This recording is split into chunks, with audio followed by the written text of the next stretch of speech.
Wahana Lingkungan Hidup, WALHI, Jawa Tengah merespon pelaksanaan konferensi iklim COP 30 yang sedang berlangsung di Belém, Brasil.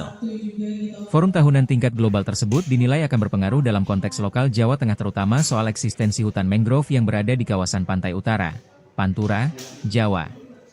Pantura semakin tenggelam akibat ekosistem pesisir hancur, salah satunya hutan mangrove.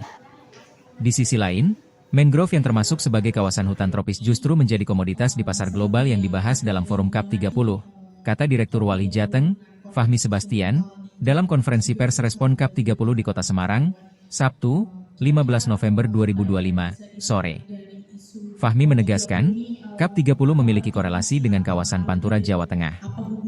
Dalam forum itu dibahas skema Tropical Forest Forever Facility, TFFF, yakni skema pembiayaan hutan tropis termasuk hutan mangrove di COP 30 yang diklaim mendukung pelestarian hutan. Namun, skema TFFF bermasalah karena melihat hutan sebagai aset finansial bukan ruang hidup rakyat. Skema itu juga berpotensi menormalisasi perampasan ruang hidup masyarakat adat dan lokal.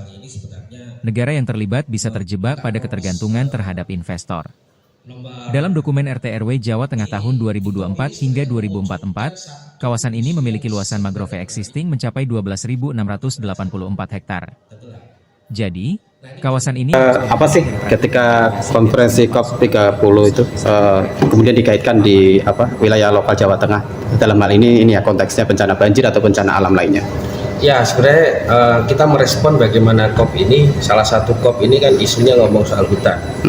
Nah, karena di COP ini, konferensi COP ini konferensi tingkat tinggi yang membahas soal konteks iklim, gitu, krisis iklim.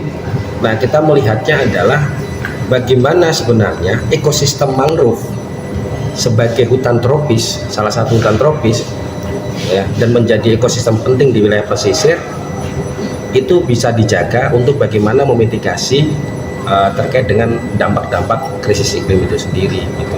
Sebenarnya kita nyambungin bagaimana isu di global, kita tarik ke daerah sebenarnya apa, karena kalau kita melihat dalam konteks krisis iklim, hutan kita pun di Jawa Tengah semakin menipis gitu ya, apalagi di konteks pesisir, hutan mangrove-nya gitu, hutan yang ada di pegunungan dan semakin menipis apalagi di pesisir.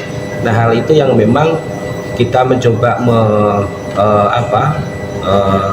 mencoba untuk menyambungkan bagaimana sebenarnya di pertemuan COP membahas soal krisis iklim, tapi di kebijakan daerah pun tidak melihat itu, gitu. Bagaimana pengerusakan kawasan pesisir, hutan yang ada di wilayah atas itu dirusak. Berarti kan tidak ada komitmen yang jelas sebenarnya kalau kita melihat itu.